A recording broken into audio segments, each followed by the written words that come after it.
नमस्कार, मैं मंजू वालिया जस हिंदी से आपके अपने शो एक मुलाकात में आपका स्वागत करती हूँ।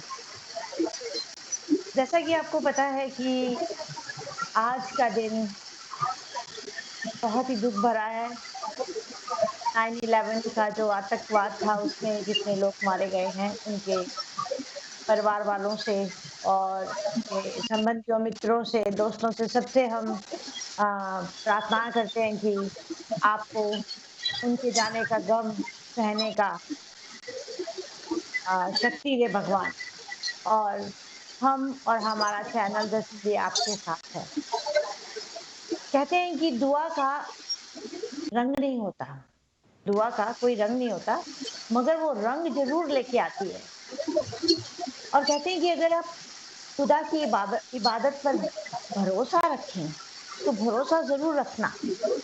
ऐसा ना हो कि ज़ुबान पे खुदा का नाम हो और दिल में यकीन ना हो। एक छोटा-सा किस्सा आपसे शेयर करती हूँ मैं कि खुदा और यकीन और भरोसा, एक बच्चे की बात करती हूँ मैं आज, एक छोटा-सा बच्चा जो 9/11 के दिन इमरजेंसी सर्जरी के साथ पैदा हुआ और वो 1 पाउंड और 8 ऑउंस का प्रीमैच्योर बच्चा था, वीर सिंह गुप्ता। और वो इतना प्यारा बच्चा है कि लोगों की दुआएँ और खुदा के रंग से उसको नूर मिला है और वो आज 2 साल का है। तो हम शुभकामनाएँ देते हैं उनके माँ-बाप को, नितिन गुप्ता और दीपा को, कि आपका ये बच्चा आपके घर में खुशियाँ लेकर आया है और इसी तरह ये सितारा अश सितारे की तरह चमकता रहे और माँ-बाप का आज्ञाकारी हो। उसके बारे में हम ये कहते हैं कि वीर सिंह गुप्ता चाँद से चाँदनी लाए हैं, चाँद से चाँदनी लाए हैं, बहारों से खुशबू की हवाएँ लाए हैं, बहारों से खुशबू की हवाएँ लाए हैं, सजाने आज आपका दिन, सजाने आपका दिन, हर दुनिया से हम सुर्खियाँ बटोर लाए हैं, सुर्खियाँ बटोर लाए हैं। तो भरोसा रखिए और जितने भी इस दुनिया में प्रीमेच्योर बच्चे हैं, भगवान पर भरोसा रखिए, उनके माँ-बाप को बहुत ज़्यादा संतावना दीजिए कि ये बच्चा ठीक हो जाएगा और ये बड़ा होकर आपका नाम रोशन करेगा। तो जन्मदिन मुबारक वीर सिंह गुप्ता। अब हम बात करते हैं आज के दिग्गज कवि, हास्य कवि। Birthday, birthday, birthday, you are the birthday boy. Birthday, birthday, birthday, birthday, you are the pride and joy. You're 1 year older than you were last year, so let's all have a big three cheers for this, the best day of the year. Happy birthday to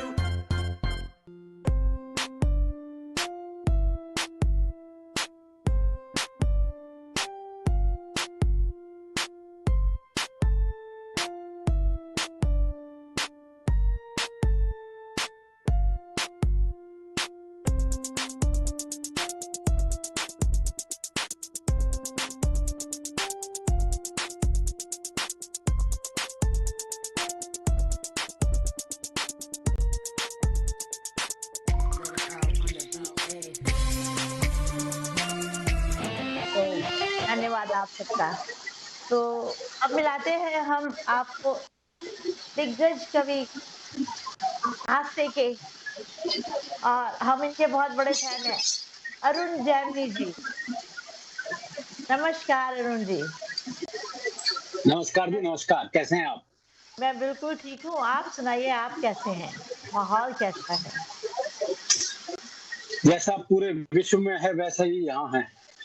जी, आज 9/11 है, हम थोड़ी-सी पहले तो हाँ 9/11 है आज, और मैं पहले तो 9/11 की बहुत ही दुर्भाग्यपूर्ण घटना थी। मैं पहले तो उन सबके प्रति अपनी संवेदनाएँ व्यक्त करता हूँ और वो भयावह दृश्य फिर कभी ना हो, यही कामना करता हूँ। और ऐसे दिन पे आपने मुझे याद किया है जिस वक़्त ये बहुत दुःख की घड़ी थी, उसमें आप कोशिश करेंगे कि आप हँसें, तो ये बड़ा मुश्किल काम है, लेकिन फिर भी मैं कोशिश करूँगा। पहले तो मैं उन सभी दिवंगत आत्माओं को प्रणाम करता हूँ और उनके परिवारों को ये दुख सहने की शक्ति दे भगवान, ये कामना करता हूँ। धन्यवाद। अच्छा अरुण जी, आप अपने बारे में कुछ बताइए हमें सबसे पहले, आपके बचपन के बारे में, आपके माता-पिता जी के बारे में, उनके बारे में कुछ बताइए हमें। जैसे सबके होते हैं ऐसे ही मेरे माता-पिता भी हैं। अब तो और बचपन में सभी छोटे होते हैं, शरारती होते हैं, वैसे ही मैं भी था। जी, मेरा जन्म जो है वो हरियाणा के एक गाँव में हुआ, जिस झज्जर के पास एक गाँव है बादली, जी, वहाँ मेरा जन्म हुआ और शिक्षा सारी दिल्ली में हुई, जी, क्योंकि पिताजी यहाँ टीचर थे दिल्ली प्रशासन में, जी। तो सारी शिक्षा मेरी यहीं हुई, स्कूली और कॉलेज की भी। हुँ, कॉलेज में मैं हंसराज कॉलेज, दिल्ली यूनिवर्सिटी के उस कॉलेज से बीए किया, फिर एमए हिंदी किया हुँ, और ये मेरी शिक्षा रही जी। जी। और आप ये हास्य कवि के रूप में कैसे उभरे? किस तरह से, कैसे आपके दिमाग में आया कि आपको हास्य कवि ही बनना है? हँसाने वाला इंसान बड़ी बहुत ही मुश्किल से मिलता है, क्योंकि हँसाना बड़ा, दुःख देना बड़ा ईज़ी है और हँसाना बहुत मुश्किल है। तो ये आपके ज़हन में कब आया? दरअसल क्या है कि पिताजी मेरे बहुत बड़े हास्य कवि थे, जैमिनी हरियाणवी। जी, तो घर का माहौल वैसा था, तो जी, घर के माहौल का असर पड़ा। फिर एक छोटी-सी कविता मैं जब 8वीं क्लास में था जी, और एंग्लो संस्कृत स्कूल दरियागंज में पढ़ता था, तो वहीं एक पराग पत्रिका बच्चों की छपती थी, जिसके संपादक कन्हैयालाल नंदन जी होते थे। जी, तो मैं स्कूल से वो कविता वहाँ छपने के लिए दे आया और वो छप गई, तो फिर गलतफ़हमी हो गई कि मैं कवि हूँ। जी। आप हमसे नज़र करेंगे वो कविता जो आपने बचपन में लिखी थी? वो तो याद भी नहीं होगी जी, अब बहुत 8वीं क्लास में था मैं, जी, वो कोई कविता बात याद भी नहीं है। जी, हाँ, जी, और वो जैसे बचपने की कविता होती है वैसी कविता होगी, वो तय बात है। फिर उसके बाद कविताएँ छपती रही, दैनिक हिंदुस्तान, साप्ताहिक हिंदुस्तान, धर्मयुग। अब ये पत्रिकाएँ सारी बंद हो गई। अब तो पत्रिकाओं का बहुत बड़ा अकाल है दिल्ली में। अब कादम्बनी भी बंद हो गई। जी। कादम्बनी जैसी साहित्यिक पत्रिका भी बंद हो गई, तो अब लेखक कहाँ छपे? तो लेखक तो अब फेसबुक पे ही छप रहा है बस। ये देखिए, ये टेक्नोलॉजी है और ये कहाँ से कहाँ लोगों को मिलाती है। तो बिल्कुल। किसी किस हिसाब से ये बहुत अच्छी भी है। तो आपको आपके बचपन का कोई ऐसा वाक़या याद है जो आपके ज़हन में अभी तक है? जो आप हमारे सुनने वालों से शेयर करना चाहेंगे? ऐसा कोई ख़ास वाक़या तो मुझे याद नहीं आ रहा। बस ये थोड़ा ज़िद्दी था मैं, तो एक बार हम कहीं गंगानगर शादी में गए थे, तो जी, कोई इस चीज़ की मैंने ज़िद करी, वो मुझे मिली नहीं, तो मैं वहीं स्टेशन पे ही एक खंभे के पास रूस के खड़ा हो गया। बाकी सारे घरवाले चले गए और रास्ते में उन्हें पता लगा कि अरुण तो है ही नहीं। तो वो वापिस स्टेशन आए गंगानगर, मैं उसी खंभे के पास वैसे ही रूसा हुआ खड़ा था, जी। इधर-उधर कहीं नहीं गया। तो इसलिए मिल भी गया आसानी से। फिर पिटाई नहीं हुई पिताजी से? तो पिताजी से पिटाई तो भारत में बहुत स्वाभाविक बात है। वो नहीं जी, पिटो तो दिक्कत होती है। जी, हमारे यहाँ तो पिताजी बिना बात भी पीट देते हैं ना हिंदुस्तान में तो। जी, वो आपके अमेरिका जैसी स्थिति तो है जी, नहीं। जी, जी, सही बात है। तो आप अपने पिताजी के बारे में कुछ कहना चाहेंगे? उनकी कविताओं के बारे में, उनके बारे में आप कुछ शेयर करना पिताजी चाहेंगे? पिताजी ने बहुत कविताएँ लिखी, बहुत गीत लिखे हास्य के। मैंने उनके जाने के बाद उनके गीत संगीतबद्ध कराए जी, और धीरे-धीरे वो गीत मैं यूट्यूब पे डाल भी रहा हूँ। तो जी, वो उनके जीते जी नहीं हो पाया, इसका मुझे बहुत कष्ट है। लेकिन पिताजी ने हास्य को भरपूर जिया। 86 साल की उम्र तक वो सक्रिय रहे एक तरह से। जब जी, तक रहे वो सक्रिय ही रहे और जी, भरपूर हास्य कविताएँ उन्होंने लिखी, तो उनसे काफ़ी प्रेरणा मिली। फिर जी, उनके साथी जो थे जैसे ओम प्रकाश आदित्य जी, सुरेंद्र शर्मा जी, जी, इन सबका घर पे आना-जाना था, तो अल्लड़ बीकानेरी, तो इन सबका असर पड़ा, जो कि जी, स्वाभाविक था। तो जी, उस असर के कारण हास्य के प्रति रुझान ज़्यादा हुआ, जी, वरना तो शुरू में तो सभी प्रेम गीत लिखते हैं, वो मैंने भी लिखा होगा। जी। तो आप प्रेम नहीं हुआ, प्रेम गीत तो लिखा।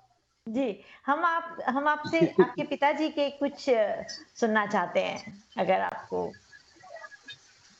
पिताजी की कविता, जी, हम्म, सोचता हूँ मैं क्या कौन से सुनाऊं। हाँ, एक एक उनके अध्यापक थे, तो अध्यापकों में बहुत कविताएं लिखी उन्होंने। जी, जी, जी, अभी अध्यापक दिवस तो निकल के भी गया है। हाँ, अभी हाँ, शिक्षक दिवस गया भी है। तो 2 छोटी कविताएँ उनकी सुनाता हूँ मैं। जी, क्लास में छोरों का शोर सुन के प्रिंसिपल कहने लगा, हे डियर टीचर तुम बैठे सो, और ये छोरे तारी परवाह नहीं कर रहे रत्ती भर। टीचर बोला अपनी कुर्सी से उठकर, मैं इनकी कौन सी परवाह कर रहा हूँ सर। एक अध्यापक की आदत तो उनकी कविता थी, वो भी याद आ गई मुझे, वो सुनाता हूँ आपको। जी, एक अध्यापक की हुई शादी, सुहाग रात को अपनी आदत के अनुसार दुल्हन पर प्रश्नों की झड़ी लगा दी। जी, बोले तेरा नाम चंपा से चमेली, कौन कौन सी थी तेरी सहेली, अपनी और अपनी सहेलियों की सही सही उम्र बता, तने मैनर सामने से के नहीं, पलंग पे सीधी खड़ी हो जा। तेरे कितने भाई बहन उनके नाम बता, कौन कितना कमावे से उनका काम बता, जन्म से लेके आज तक देखी हुई फिल्मों के नाम गिना, और कौन सी फिल्म किसके साथ देखी, जोड़े बना। जी, मैच द वर्ड। कौन सी फिल्म किसके साथ देखी, जोड़े बना। अपने घर का भूगोल समझा और परिवार का संक्षेप में इतिहास बता। सुनकर ये ढेर सारे सवाल बेचारी दुल्हन का हो गया बुरा हाल।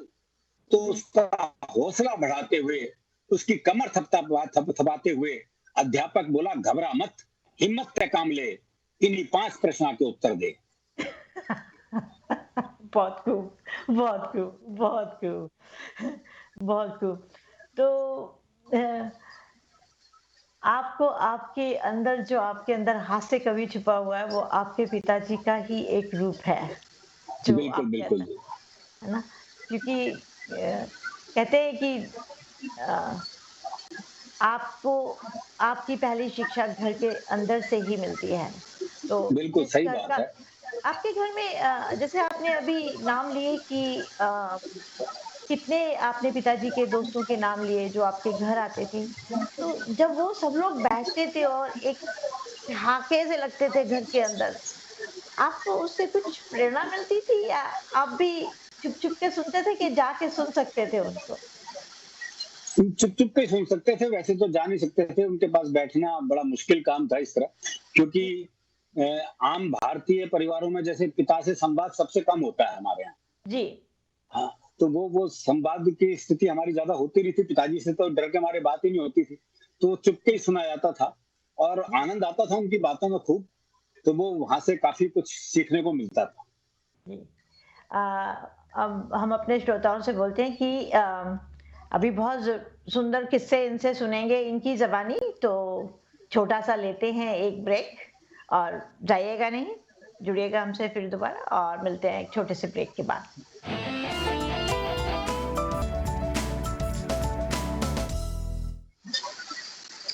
ब्रेक के बाद आपका फिर से स्वागत है।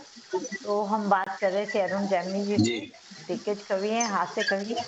तो अब हम आपसे आपके बारे में पूछते हैं, आपके बच्चों के बारे में, आपकी शादी के बारे में। आपकी आजकल की तरह लव मैरिज है या अरेंज मैरिज है या आप बताएँ कुछ अपने बारे में? अरेंज करके की गई। जी, मतलब क्या होता था, देखो लव मैरिज तो हुई नहीं, लव इसलिए नहीं हुआ क्योंकि जिस कॉलेज में पढ़ते थे वो कोएड नहीं था। जी। फिर जब कोएड हुआ तो मध्यम वर्गीय परिवार के लड़के से कौन प्रेम करे। फिर कई कई समस्याएं थी, और फिर कवि बोले कौन प्रेम करे, इससे छोड़ो। तो वो, और वो भी हास्य का कवि, चलो प्रेम का भी हो, श्रृंगार रस का हो, तो भी कोई एक आध जी, मामला हो सकता था, लेकिन कुछ नहीं हुआ। फिर जी, सबसे बड़ी समस्या ये आई कि अरेंज मैरिज के लिए भी बहुत समस्या आई, उसे भी बड़ा अरेंज करना पड़ा जी मुझे, क्योंकि लड़की वाले आते थे कि लड़का क्या करता है, बोले जी कवि है। बोले वो तो ठीक है, पर करता क्या है। जी, और वो वापस चले जाते थे ये देख के कि सिर्फ कवि है, तो बोले क्या, अब कौन अपनी लड़की को कुएं में धक्का देगा जी। बड़ी सीधी सी बात है, कोई भी हो, तो कवि से कौन अपनी छोरी भी आएगा। तो फिर मैंने एक बिजनेस किया जिसमें मेरे 4 एक लाख रुपए खर्च हुए उस वक़्त।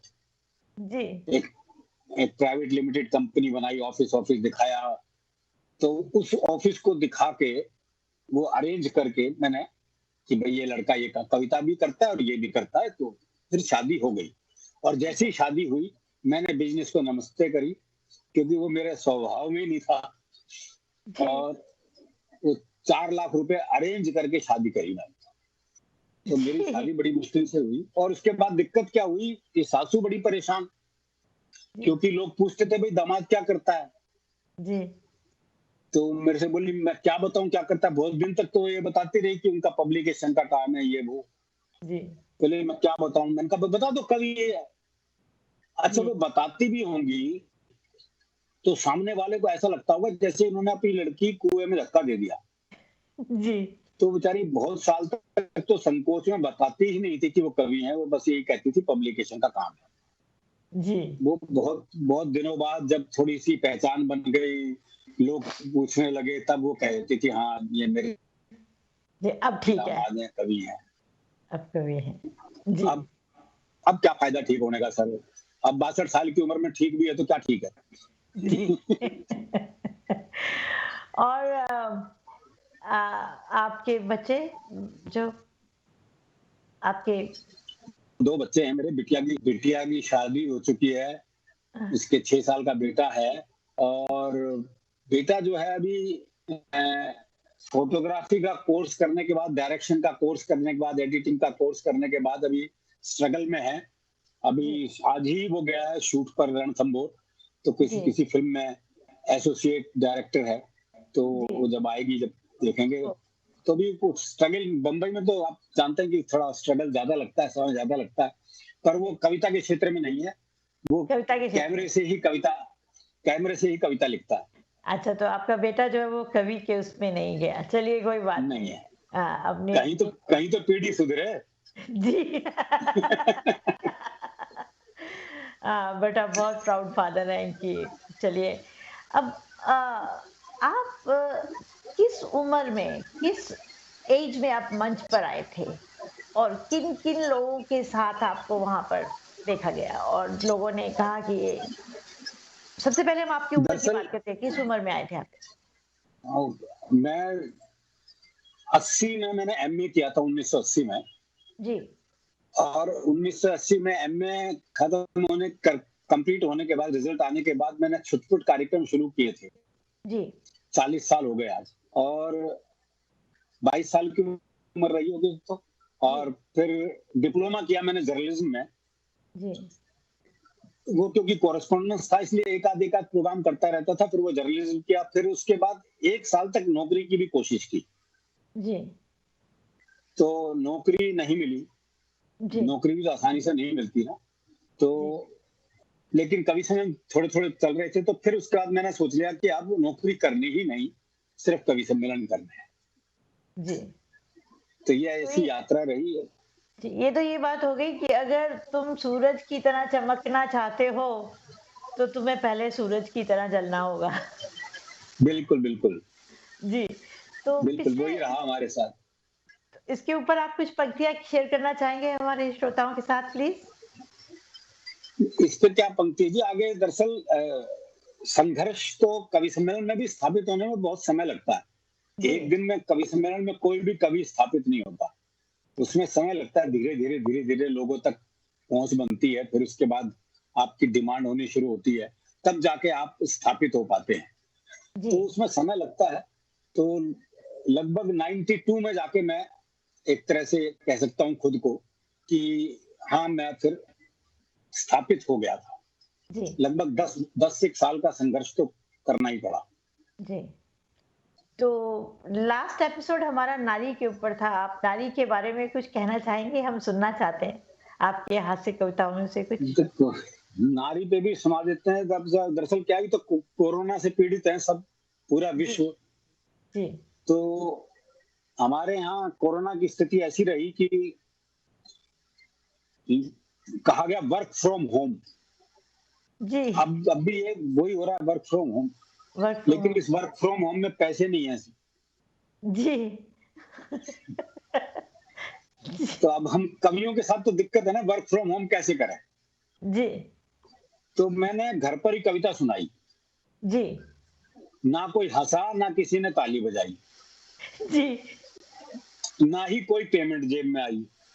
जी, फिर मैंने अपनी दूसरी जेब से पैसे निकाल के खुद को पेमेंट दी। इस जी, तरह वर्क फ्रॉम होम की औपचारिकता पूरी की। जी। बहुत खूब, बहुत तो खूब। ऐसे वर्क फ्रॉम होम हुआ। नारी वाली जहां तक बात है, तो अब 6 महीने हो गए घर में रहते हुए लगातार। ऐसा पीरियड कभी नहीं आया। सिर्फ पत्रिका ही चेहरा देख रहा हूँ, जी, और दूसरा कोई चेहरा देखने को मिलता ही नहीं। तो मैंने उस पर भी एक छोटी सी कविता लिखी। मैंने सोचा कुछ पल अलग ढंग से जिया जाए जी, और किसी महिला मित्र को वीडियो कॉल किया जाए। जी, तो मैंने अपनी सबसे सुंदर महिला मित्र को वीडियो कॉल मिलाया, जी, लेकिन उसने फोन ही नहीं उठाया। जी, थोड़ी देर बाद उसका लैंडलाइन पर फोन आया। मैंने फोन ना उठाने की शिकायत की, तो उसने समझाया, देखो सारे ब्यूटी पार्लर बंद हैं, अपना चेहरा नहीं दिखाऊंगी, मैं भी भाभी जी की तरह चुड़ैली लग रही हूँ, इसलिए वीडियो कॉल नहीं उठाऊंगी। बहुत खूब, बहुत खूब। तो ये स्थिति चल रही है अभी तक। अभी तक घर से बाहर निकले नहीं है, तो क्या करें जी, यही है। अच्छा, आपकी एक जी, जी, जी, हाँ नहीं, आप पूछे पूछे, पहले आप पूछ रहे जो। नहीं, आप व्यंग बहुत अच्छा करते हैं, उसके ऊपर कुछ कहिए। व्यंग पे अभी एक आपको एक छोटा सा टुकड़ा सुनाता हूँ मैं। जी, दरअसल मोदी जी ने, आपको याद होगा, 22 मार्च को आके जनता कर्फ्यू की अपील की थी जी, कि कल जनता कर्फ्यू रहेगा। जी, और वो वाकई में जनता कर्फ्यू, वाकई में कर्फ्यू ही था। जी, कमाल था साहब। पूरा सन्नाटा था, पूरे देश में सन्नाटा था। जी, तो मैं बाहर बालकोनी में खड़ा था, तो गली के कुत्ते बहुत परेशान थे। भाई, आदमी नहीं दिख रहा हूं ना, तो सोचो ना आप, जिनको आदत थी वो बेचारे बड़े परेशान। तो जैसे कुत्ते में सूंघने की शक्ति होती है, तो ऐसी व्यंग्यकार में भी सूंघने की शक्ति होती है। तो मैंने कुत्ते की मनस्थिति सूंघी। जी, वो सोच रहा था, सारे मनुष्य गायब हैं, लगता है कुत्ता नगर निगम वाले इन्हें पकड़ के ले गए। बहुत खूब। अच्छा, फिर वो मोदी जी ने कहा था कि 5 बजे ताली और थाली और ये सब बजाना है। तो अचानक जब 5 बजे ताली थाली शंख ध्वनि और शोर अचानक बहुत बड़ा, तो कुत्ता फिर बौखला गया। तो मैंने फिर उसकी मनस्थिति सूंघी। जी, तो वो सोच रहा था कि बहुत जल्दी छोड़ दिया इन सबको। बहुत अच्छा, खूब। 7 बजे मंजू जी फिर वही सन्नाटा हो गया। जी,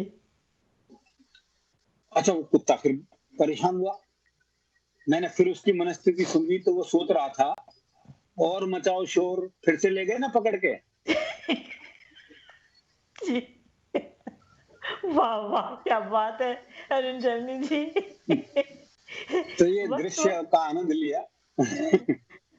तो इसके लिए तो मैं सिर्फ़ यही कहना चाहूँगी कि वक़्त गूँगा नहीं है, बस कोई है। वक़्त गूँगा नहीं है, बस कौन है, वक़्त आने हम्म, पर बता देता है कि किसका कौन है, बिल्कुल। किसका कौन है, वक़्त आने पर बता देता है। अ, हम बात कर रहे हैं अरुण जैमिनी जी से और बड़ी मज़ेदार बातें हो रही हैं और हाँ, जाइएगा नहीं, हम मिलते हैं आपको एक छोटे से ब्रेक के बाद। ब्रेक के बाद आपका स्वागत है। जैसे कि हम बात कर रहे हैं हास्य कवि अरुण जैमिनी जी से और आप लोग भी बहुत मज़ा ले रहे होंगे। अ, आज एक हट कर बात करते हैं जैमिनी जी। आज का जो वाक़या है भारत में जो हो रहा है, एक तो कोरोना है और दूसरी तरफ एक नारी है जो सब पे भारी है। कहते हैं कि मैं ये कहूँगी कि ना सरकार मेरी है, ना रोब मेरा है, ना सरकार मेरी है, ना रोब मेरा है, ना ही बड़ा नाम मेरा है। बस मुझे तो सिर्फ इस बात का घमंड है कि मैं भारत का और भारत मेरा है। इससे आप कितना एग्री होते हैं? जो स्टेटों के नाम पर दंगे होते हैं और जो ये पंजाब है, ये हरियाणा है, ये कोई नहीं कहता भारत, यू नो तो इसके ऊपर, इस मुद्दे के ऊपर अगर हम बात करें, इसके आप अपने कुछ प्रतिक्रिया या विचार व्यक्त कीजिए। नहीं ऐसा, ये सब हर तरह से व्यक्ति की पहचान होती है अलग, तो इसलिए ये सब भारतीय ही हैं, चाहे वो महाराष्ट्रियन हो, चाहे वो पंजाब का हो, चाहे गुजरात का हो, है तो सब भारतीय ही।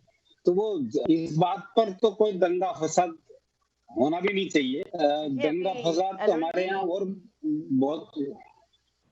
जी, अरुण जी, अभी तो इतना बड़ा चर्चा का विषय है कंगना रनौत जी। कहते हैं ना कि कभी शेर से दहाड़ कर तो देखो, क्यों गीदड़ की तरह वार करते हो? लड़ने का शौक है तो सामने आए, क्यों बीवी के पीछे पल्लू में छुपे हुए वार करते हो? कंगना रनौत जी के लिए तो ये महाराष्ट्र और ये दरअसल हिमाचल ये ये कहाँ से आ गया? भारत कहाँ गया? ये सब राजनीतिक, ये सब राजनीति है, इसको इस चक्कर में, क्योंकि सब राजनीति है और वो सबको अपना चेहरा चमकाना है, वो दिक्कत दूसरी है। वो न्यूज चैनल पे मुख्य मुद्दे ही गायब हो जाते हैं, तो आप जानते हैं क्या क्या स्थिति चल रही है जी। इसके ऊपर कि कुछ आप वो व्यक्त करना चाहेंगे? हम सुनना सारी और चाहते हैं आपसे। अर्थव्यवस्था इनकी बात ही ना हो, बस इन विषयों, ये किस तो पर जी, इसके ऊपर कुछ करना चाहेंगे आप? आई एम श्योर कि आपने ज़रूर कुछ लिखा नहीं होगा। नहीं बता तो रहा हूँ, ये सब राजनीतिक मामले हैं, विषय से भटकाने वाली बातें हैं, मेन बातें। अब जैसे जब राफेल आया था, जी, भारत ने राफेल खरीदे थे, 5 विमान आए थे, तो बड़ा हंगामा मचा जी, न्यूज चैनल पे, मतलब हंगामा ही तो मैंने एक व्यंग्य लेख लिखा, वो आपको सुना सकता हूँ। जी, राफेल पर जब राफेल आया तो उसका आप आनंद ले सकते हैं। मैं दरअसल लेख तो पढ़ के ही सुनाना पड़ेगा मुझे, जी, लेकिन आपको आवाज आ रही है? कुछ आपकी आवाज कटी आ रही है मुझे। जी। मेरे को आपकी हेलो, आवाज़ बिल्कुल सही आ रही आपको है। आ रही जी, है? चलिए फिर ठीक है। राफेल, राफल या राफेल कुछ भी कह लो, अब वो भारत आ गया, आना ही था, पैसे जी, दिए हैं, खरीदा है तो आना ही था। जैसी फ्रांस से उन 5 राफेल ने उड़ान भरी, हमारे न्यूज चैनल उनके आगे पीछे हो लिए। अब राफेल संयुक्त अरब अमीरात पहुंच गया है, अब उसने आसमान में ही ईंधन भरा, अब वो भारत की धरती पर लैंड कर रहा है। वो फोर्स के बाद इतना मान सम्मान राफेल को ही मिला।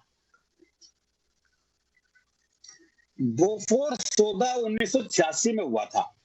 जी, तो मैं दूरदर्शन के अतिरिक्त कोई न्यूज चैनल नहीं था, जी, इसलिए उसके गुण दूरदर्शन पर पता लगे थे और अवगुण समाचार पत्रों में।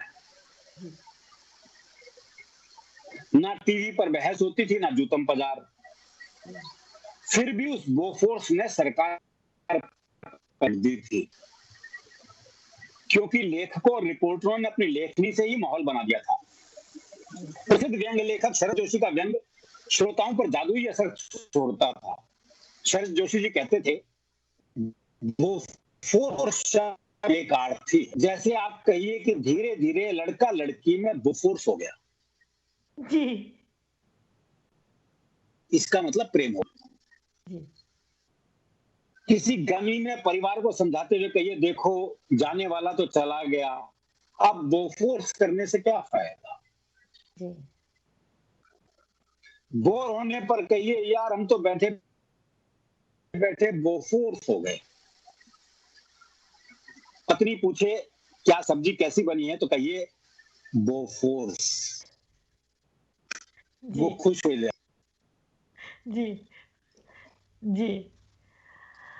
खुद हास्य कवि जेमिनी रांची ने भी बोफोर्स शब्द को नया जी। विश्वविद्यालय में लड़का लड़की से कह रहा था, आज तो समूचे कैंपस को ठग रही हो। एकदम। एक ग्रामीण महिला अपनी भैंस को डरा रही थी, बुलाऊं वो फोर्स को जिससे डरकर मैं वोट दे सकती हूँ, तो दूध भी नहीं दे सकती। एक जी। ग्रामीण महिला से बात, एक ने दूसरे पूछा कि भान तो अपना वोट दे आई? बोले हाँ। किसने दे के आई? राजीव गांधी ने, वीपी सिंह ने। बोले माँ तो वो कुर्सी पे बैठा था ना मुच्छो वाला, मैं उसको ही वोट दे आई। उसने मेरी आंगली पकड़ी, नखून पे काली स्याही लगाई और बोला जा तेरा काम हो गया। बोले तू अपना वोट किसने देगी?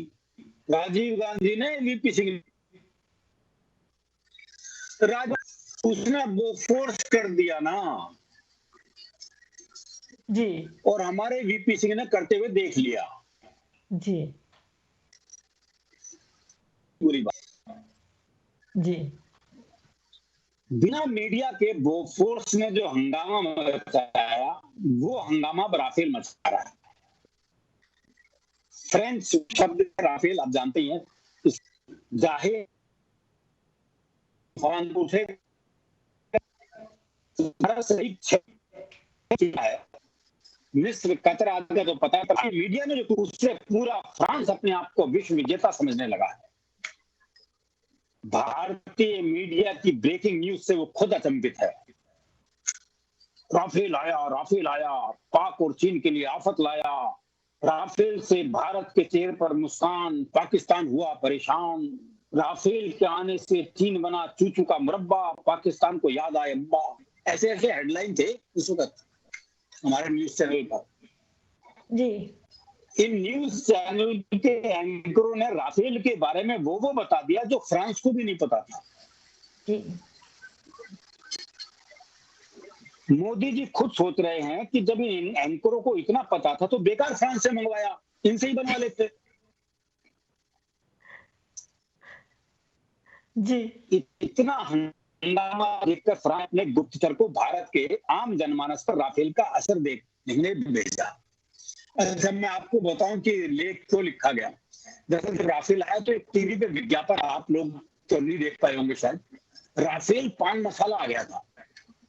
जी। और उसका विज्ञापन आता था टीवी पे, राफेल पान मसाला। जी। अब वो आने का लेख उसी से प्रेरित है जी। इतना हंगामा देखकर फ्रांस ने अपने गुप्तचर को भारत के आम जनमानस पर राफेल का असर देखने के लिए भेजा। आम जनता पर असर दिखना था। दिल्ली के पास एक होटल में एक पान की दुकान पर खड़ा ही हुआ था कि एक साधारण सा दिखने वाले आदमी ने पनवाड़ी से जरा 10 राफेल देना। जी। गुप्तचर चौंका। आदमी ने 9 राफेल अपने जेब में रखे, पनवाड़ी को पैसे दिए और 10वें राफेल को फाड़कर अपने मुंह में डाल लिया। गुप्तचर का मुंह फटा का फटा रह गया। फिर अपने फटे मुंह के फटे स्वर से पूछा, ये क्या है? पान मसाला है, नया आया है, जरूर है पर खाता यही हूं। पास खड़ा एक अति सामान्य व्यक्ति बोल उठा, अबे रहने दे, यही खाता हूँ, मालिक ने मंगाया होगा। 9 की कीमत पर 10 मिल गए तो एक साले ने खुद सवाल, यही खाता हूँ। अबे खुद को अंबानी और हमको राफेल समझा है क्या? जी। ऐसा है वह दिन दूर नहीं, बस इसका अंत है, वह दिन दूर नहीं जब राफेल भी अनेकार्थी होने में वो फोर्स का स्थान ले लेगा। ऐसे संवाद सामान्य हो जाएंगे। अबे जा तेरे जैसे बहुत राफेल देखे हैं, तेरा सारा राफेल पना निकाल दूंगा। धीरे धीरे उस गुप्तचर ने देखा कि टोपी, बनियान, अंडरवियर से लेकर राफेल हवाई चप्पल तक बाजार में आ गई। अब वो सोच रहा है कि अपना कौन सा मुंह फ्रांस को दिखाऊं और किस मुंह से बताऊं। धन्यवाद आपका। बहुत अच्छा लेख है आपका। और जैसे तो मीडिया की यही स्थिति है जी इस वक्त। जी, जैसे कि आप देख रहे हैं कि हम अरुण जैमिनी जी से बात कर रहे हैं और जाइएगा नहीं। बहुत अच्छी-अच्छी, मीठी-मीठी बातें फिर दोबारा से करते हैं। मिलते हैं एक छोटे से ब्रेक के बाद।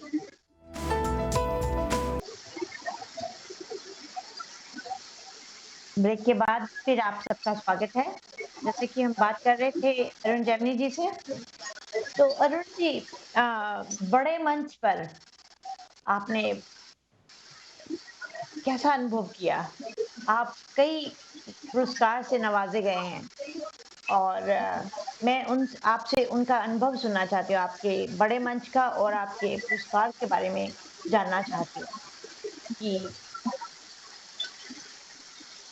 कोई भी पुरस्कार जब मिलता है तो आदमी की जिम्मेदारी आदमी को थोड़ी और बढ़ जाती है, जी, क्योंकि आपको तो आपको ये दिखना कि उस सम्मान के योग्य भी आप हैं या नहीं है। तो उसको दायित्व बढ़ जाता है, उत्तरदायित्व ज़्यादा आ जाता है, तो आदमी सोचता है कि और बेहतर लिखा है, तो सम्मान का लाभ होता है बहुत, आदमी बेहतर लिखने की कोशिश करता है। जी। तो बड़े मंच का आप अपना अनुभव दीजिए हमें। बड़े मंच पर जब बड़े मंच के अनुभव तो मैं शुरू में आया दादा के साथ कविता पढ़ी और देवराज दिनेश जी और भी बड़े-बड़े कवियों के साथ सोम ठाकुर, नीरज जी और ये सब कवि होते थे मंच पे बेकल उत्साही जी, तो उनसे सीखने को बहुत कुछ मिला। जी, तो बड़ा असर बड़े मंच का बहुत असर पड़ता है, बहुत कुछ सीखने को मिलता है। तो इन सब लोगों का आशीर्वाद मिला, वो अपने आप में बहुत बड़ी बात थी। जी, तो भवानी दादा के साथ कविता पढ़ने का सुख कितना बड़ा हो सकता है, जी, हम जानते हैं, तो ये सुख हमने लिया। तो जी। ये बड़े मंच के बड़े लाभ हैं और फिर आपका ऐसा कोई अनुभव बड़े मंच पर कोई हास्य का किसी दूसरे कवि के साथ जो कि आपके दिल को छू गया और हर समय आपके साथ रहता है? ऐसे अनुभव हर रोज होते हैं, लेकिन कुछ आनंददायक अनुभव होते हैं जो काफ़ी समय तक याद रहते हैं। उनमें से एक आध किस्सा आपको सुना देता हूँ मैं। एक जी, हमारे कवि थे वेद प्रकाश सुमन जी। जी, वो दहेज हत्या पर उनकी एक कविता थी। जी, तो उसमें वो बताते हैं कि उनकी गाँव शहर के नहर बहती है पास में, तो वहाँ पे एक लाश बही जा रही थी, किसी नवविवाहिता की। जी, तो उससे उनका संवाद होता है। जी, कविता में वो उस लाश से बात करते हैं कि कैसे तेरे को दहेज हत्या के कारण मारा गया। जी, तो वो कविता वो सुना रहे थे। उठकर लहरों पर बैठ गई वो लाश हो गई गतिशील, फिर कवि का लाश से संवाद। तो मैं पीछे हरिओम पवार जी के साथ बात कर रहा, तो अचानक वेद प्रकाश सुमन जी पीछे मुड़े और हमसे बोले, बात मत कीजिए आप। जी, तो सामने से एक श्रोता खड़ा हुआ, सामने से एक श्रोता खड़ा हुआ, बोला तेरी तो लाश 30 साल से बोल रही है, ये बेचारे जिंदा भी बात ना करें। बहुत खूब, बहुत वाह, वाह! तो क्या बात! ये जो किस्से होते हैं ये याद रह जाते हैं। बहुत ऐसे ऐसे अनेक किस्से थे। एक किस्सा और मुझे याद आ गया, दिल्ली आईआईटी में कार्यक्रम था। जी, मैं संचालन कर रहा था। जी, तो एक वहाँ भूतपूर्व फौजी जो रिटायर होने के बाद वहाँ सर्विस कर रहा था। जी, तो वो आए मेरे पास, बोले मैं भूतपूर्व फौजी हूँ और मैं भी कविताएं लिखता हूँ, मैं भी सुनाऊंगा। जी, मैंने कहा ठीक है। मंच पे बड़े-बड़े कवि थे सारे। तो मैंने कहा भाई फौज का सम्मान तो सभी करते हैं। तो मैंने उन्हें आमंत्रित किया काव्य पाठ के लिए, तो वो लेफ्ट राइट करते हुए आए, बकायदा लेफ्ट राइट जी, सावधान की मुद्रा में खड़े हुए, सैल्यूट मारा, फिर बोले विश्राम। फिर उसके बाद कहा जवान कविता शुरू करेगा, शुरू कर। ये जी, कहते उन्होंने कविता शुरू करी। जी, अब आईआईटी के लड़के, इंटेलिजेंट लड़के 3-4 मिनट तक तो उन्होंने बर्दाश्त किया, जी, पर जब बर्दाश्त की सीमा पार हो गई तो बिल्कुल जी, पीछे से एक आवाज आई, जवान पीछे मुड़ेगा, पीछे मुड़। जी, तो ये जो हूट करने का अंदाज था, ये अब जी, तक जहन में है। तो ये जी। अलग अलग अनुभव मंचों पे होते हैं, उसका एक सुख लिया पूरा। तो ये अनुभव है। और अब आप अपनी कोई जो आपके दिल के बहुत करीब कविता है या व्यंग है, तो वो सुनाइए आप हमारे श्रोताओं को और हमें प्लीज। दरअसल क्या है कि हर एक कविता दिल के करीबी होती है। जी, पर कुछ खास भी होती है। खास लोगों के लिए हो सकती है, कवि के लिए तो सारी कविताएं दिल के करीबी है, क्योंकि वो हर एक कविता पे उसको वही उसी मनस्थिति से, जैसे वो माँ को होता है, जी हर बच्चा उसे प्यारा होता है। जी ये है कि जी दूसरों को कोई बच्चा ज्यादा अच्छा लगता है, किसी को कोई अच्छा लगता है। इंदिरा, मैंने दरअसल कभी गजल नहीं कही थी, तो मैंने एक गजल लिखी इन्हीं दिनों। जी पहले तो वो गजल आपको सुनाता हूँ, जी वरना इरशाद। हरियाणा के आदमी का गजल से क्या लेना देना, आप जानते नहीं नहीं, जी जरूर हैं। इरशाद। तो ये आजकल के माहौल पे ही है, जी जो स्थितियां चल रही हैं। आज मैं उससे मिला 6 फीट के डिस्टेंस से। जी आजकल तो ऐसे ही मिलना हो रहा है ना जी। जी आज मैं उससे मिला 6 फीट के डिस्टेंस से, प्यार जो उसने दिखाया मैंने देखा लेंस से। जी, बहुत खूब, बहुत खूब। क्या क्या सैनिटाइज करता इसके क्वारंटीन में, वाह वाह, क्या बात है। क्या क्या सैनिटाइज करता इसके क्वारंटीन में, दूर से ही चूम आया उसको कॉमन सेंस से। कॉमन सेंस है जी, बहुत खूब, बहुत खूब। पास्ट में कैरियर के लफड़े, आज कोरोना का डर। पास्ट में कोरोना का कैरियर डर। के लफड़े, आज कोरोना का डर। अब भला उम्मीद क्या रखूं मैं फ्यूचर टेंस से। बहुत खूब, बहुत खूब। और अब अदाएं भी बदल गई हैं जी लड़कियों की। जी, मास्क होले से हटाकर मुस्कुरा जाती है वो। मुस्कुरा जाती है वो, वाह वाह, क्या बात है। मास्क होले से हटाकर मुस्कुरा जाती है वो। मुझको डर लगने लगा है उसके कॉन्फिडेंस से। जी, बहुत खूब, बहुत खूब। ग्रीन सिग्नल है मगर गाड़ी मेरी बढ़ती नहीं। गाड़ी मेरी बढ़ती ग्रीन नहीं, क्या सिग्नल बात। है मेरी मगर गाड़ी मेरी बढ़ती नहीं। घूरती है वो भी मुझको आजकल सस्पेंस से। जी, बहुत खूब, बहुत खूब। तो ये स्थितियां है जी। और जहां तक व्यंग की बात है, तो एक आपको ऐसा लेख सुनाता हूँ जिसमें आपको कविता का भी आनंद आएगा और लेख का भी आनंद आएगा। जी एक दरअसल आपके आसपास भी ऐसा, हर आदमी के आसपास एक आदमी ऐसा मिल जाएगा आपको, जो हर वक्त चिंतित ही रहता है। जी ऐसे आपके आसपास भी कोई मिल जाएंगे जो हमें परेशान ही रहते हैं, भैया बेचारे, पता नहीं क्या जी कारण होता है वो। जी तो उन्हीं पर एक व्यंग लेख लिखा है मैंने। जी इसमें आपको कविता का भी आनंद आएगा और लेख का भी आनंद आएगा। जी मेरे एक मित्र हैं, नाम है चिंतामणि। जी, नाम के अनुरूप उन्होंने चिंता को माथे पर मणि की तरह सजा रखा है। क्या बात है। जी बचपन का ये शौक कब उनका स्वभाव बन गया, संभवतः उन्हें भी नहीं पता। जी 12 महीने 24 घंटे वे चिंताग्रस्त रहते हैं। जी सुबह उठते ही अखबार हाथ में लिया और चिंता शुरू। जी एक दिन तो सुबह 6 बजे अपनी बालकनी में घूम रहे थे, बेचैन, इधर से उधर उधर से इधर। तो मैंने कारण पूछा तो बोले, क्या बताऊं, अब तक अखबार ही नहीं आया। सोचा खाली बैठने से अच्छा है अखबार वाले की चिंता कर लूं। जी, बहुत खूब। कई बार तो वो इस बात पर ही चिंतित तो उठते हैं कि आज चिंता करने लायक कुछ नहीं मिला। जी चिंतामणि जी चिंतित होने के लिए घटनाओं के मोहताज नहीं है, बल्कि कई बार तो घटनाएं इंतजार करती देखी गई हैं कि चिंतामणि जी चिंता करें तो मैं घटूं। जी, बहुत खूब। दरअसल उनके रोम रोम में चिंता बसी हुई है। गर्मियों में चिंता पसीना बनकर टपकती है और सर्दियों में कपकपी बनकर। जी उनकी चिंता का फलक बहुत विस्तृत है। उनकी चिंता का विषय कल्लू पनवाड़ी का फटा पजामा भी हो सकता है और अमेरिका का भूतपूर्व राष्ट्रपति ओबामा भी।